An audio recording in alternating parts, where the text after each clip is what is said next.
What are you rolling the camera? Yeah, it's rolling. I have another question for you. No, that's too raw. Okay. Hello, these questions must be exhausting. No, go for it. You are already on your second water.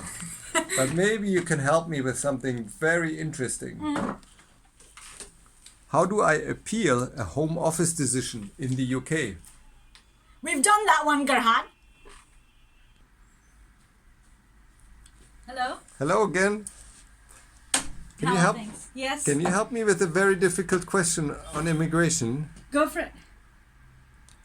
Question is, how successful are immigration appeals? Well, it depends what the reason for refusal is, subject to appeal, what the law is being raised to defend the appeal. Fuck it, that's just, that was... Hello? Hello, Yoshi, you're rushing to the office Yes, ready. to help me with a few questions. Go for it. What's your question? Number one is, how successful are immigration appeals? Well, I want to say it depends on your lawyer, eh? But no, it depends on what the decision is and what law Home Office has used to refuse application and what law you are using to defend your position and win the appeal and what documentary evidence are being used to support the appeal. That's one. Two, also depends, depending on the decision, how the evidence is given in court. If Home Office is saying we don't believe you based on ABCD, your marriage is not genuine, for example, then in court, what you say to the judge about your marriage is going to be very important.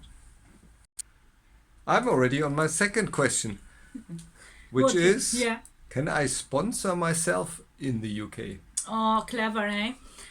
Very good question, but no, because the idea of a sponsorship is that another party outside of you takes responsibility. For instance, an employer or a student, university or college sponsor, or your partner takes responsibility that the UK requirements, laws are met and that you will be in compliance of UK laws. Can I ask you one more question? Yes, go for it. Can the Home Office actually change their decision? Yes, but there has to be a legal power behind why they should change the decision. Legal power comes from judicial redress. So whether the court decision is saying the court has the power, we've made this decision, the Home Office as a result should change it because of ABCD decision. Fuck, no. What was the... Back again at Yoshi Advocates. Yes, how are you? Very good. What's your question of the day? Can Home Office actually change their decision? Of course they can, but why would they? So it's called a judicial redress. Where the Home Office makes a decision, there would be something like an appeal or admin review or potentially a judicial review where another body would have a power over that decision, or within the Home Office is an infrastructure in place that would supersede the initial decision. But you would have to then follow the procedure in order to obtain a decision that's in your favor against the initial Home Office refusal decision. I see you're not getting tired. No, we're ready. I have another question. Yes. Can I bring my sister to the UK permanently? Interesting. Now, when you say sister, it's very good. You've established a relationship with the applicant.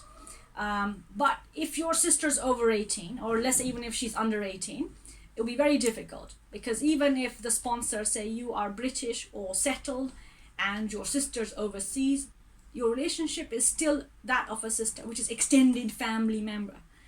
It's not a direct family, which is blood, a child or a parent.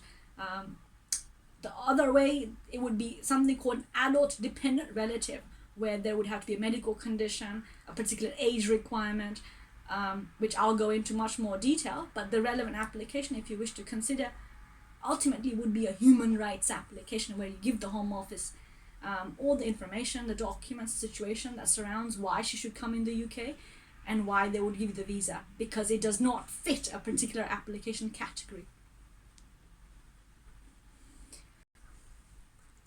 Have your water for the last question today. Yes. Is biometric residence permit indefinite leave to remain? Now, a biometric residence permit is a card which is used to endorse permission to stay in the UK.